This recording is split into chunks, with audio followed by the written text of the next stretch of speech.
The glass was still cold in my hand when his fingers brushed mine, just enough to make me notice. He didn't pull away, and I didn't step back. There was a pause, long enough to wonder if he'd say something. But he didn't. He just looked at me, like he was piecing together every moment we'd ever had. And I left the door open. If you've been here before, you know what I mean. Hit that like button. Subscribe, it helps more than you think. New around here, you're starting strong. Either way, I'm glad you're with me. Let's dive in. The paper bag slung over my hip was slipping, the strap caught on my arm, and I was fumbling for my keys when I heard him call out, "Need a hand?" Cora. I looked up, squinting into the late morning Memphis sun. There he was, Jack, taller than I remembered, his hair wet and pushed back from his forehead, a gym bag slung carelessly over one shoulder. His shirt clung to his chest, damp and tight, his smile easy, familiar, but not quite the same. I smiled before I knew why. Something in the way he looked at me made me freeze. It was real. That look. In a heartbeat, he was beside me, lifting the bag like it weighed nothing. He fell into step as we crossed the porch, the wooden boards warm under our feet, the screen door creaking softly as I pushed it open for him. Inside, the cool air hit like a reprieve. I dropped my keys on the counter and turned to see him set the bag down. Careful, like it mattered.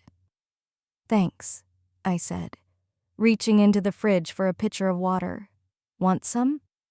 He nodded, wiping his forehead, leaning against the doorframe. When I handed him the cold glass, his fingers grazed mine as he took it. He held my gaze for a moment, then looked away. "You can stick around a bit if you want," I said, smiling as I turned back to the counter. He gave a slight nod, staying by the counter. He didn't leave. Instead, he took a slow sip from the glass, his eyes flicking to me over the rim. The silence between us wasn't awkward, it just hung there, steady, like neither of us wanted to be the first to move. I reached for a grocery bag, but he stepped forward. "I got it," he said, setting his glass down and moving past me. "You've done enough." His hand brushed mine as he passed, and I kept my focus on the task. Or tried to. He pulled the bag closer to the counter and started unpacking. I watched him for a moment, amused at how he moved through my kitchen with a confidence that said he still knew where everything went, even after all these years. He handed me a box without a word. I turned to shelve it, but something in our rhythm felt different, charged. He was close again, close enough for the air to feel heavy. We worked through the bags, moving in an easy rhythm, like we'd never stopped. "I've changed a lot since we used to spend time together," I said softly, trying to keep it light, even as the room stayed quiet around us. He didn't flinch, just tilted his head and smiled. "Calm? Sure, a little off kilter. Though I noticed..." My chest tightened, but I smiled back. The bag was empty now, but I didn't step away. He stayed close, not crowding, just there. I realized how close we were.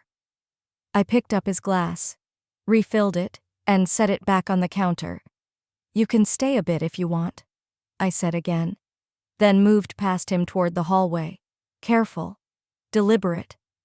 As I passed, his hand brushed mine. His fingers lingered, light but sure. I stopped, glancing back at him. His hand stayed on mine. I turned just enough to meet his eyes, and neither of us said a word. The hallway behind me was still, the warm light slanting across the floor. Something in the air between us felt different now, like a spark waiting to catch. He didn't let go. I stepped back, and he moved with me.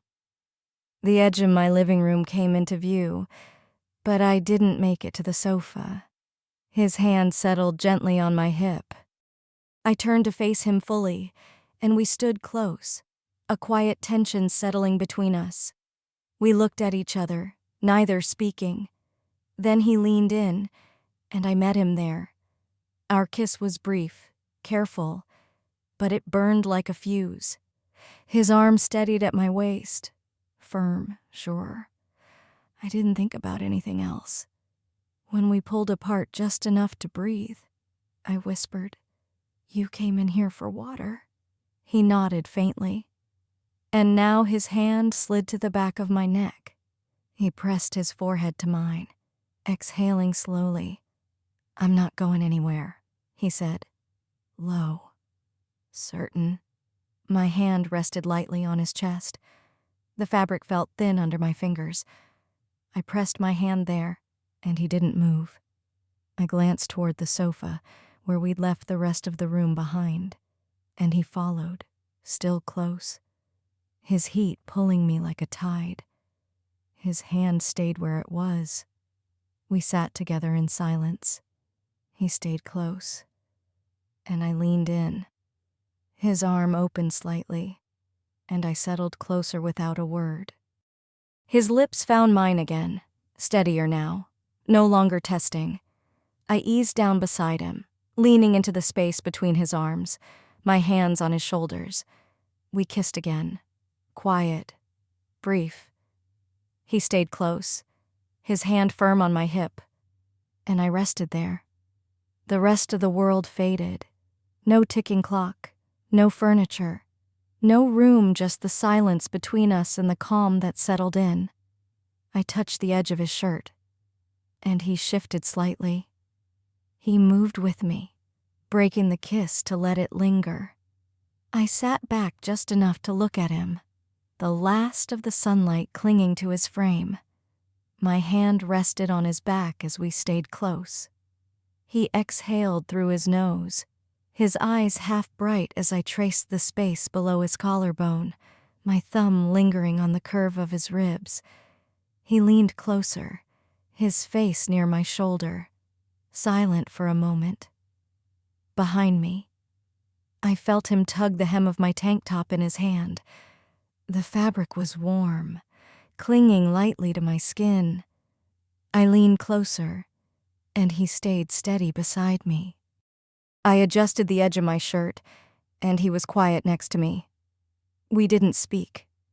He looked at me like he was seeing something else entirely, not the kid he grew up with. Not the woman down the street. Just me. Here. Now. I sat beside him, my hands light on his shoulders. In one long breath, we were just there, our foreheads touching lightly as we sat in silence. His hand rested gently at my side. I leaned forward, surprised at how calm it felt. The air around us stayed still.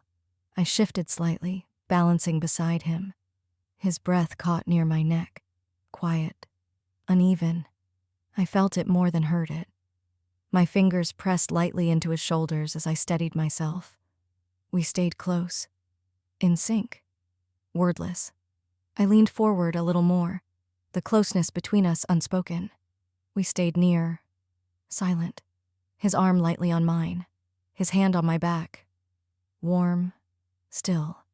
He leaned forward, our foreheads touching gently. I stayed still for a moment, letting the quiet settle. His arm wrapped lightly around my waist, holding me steady. We stayed pressed close, silent. My chest brushed his, and his hands stayed firm on my hips. As I leaned in again, I felt him hold tighter, keeping me there. We stayed in that silence, everything around us frozen. I leaned into him fully, the silence wrapping around us. Be honest. Don't you wish you were there if that door was open for you? Would you walk through? Tell me in the comments. I'll read them. And if you haven't already, hit like, subscribe, and turn on notifications so you don't miss what's next. Thanks for being here.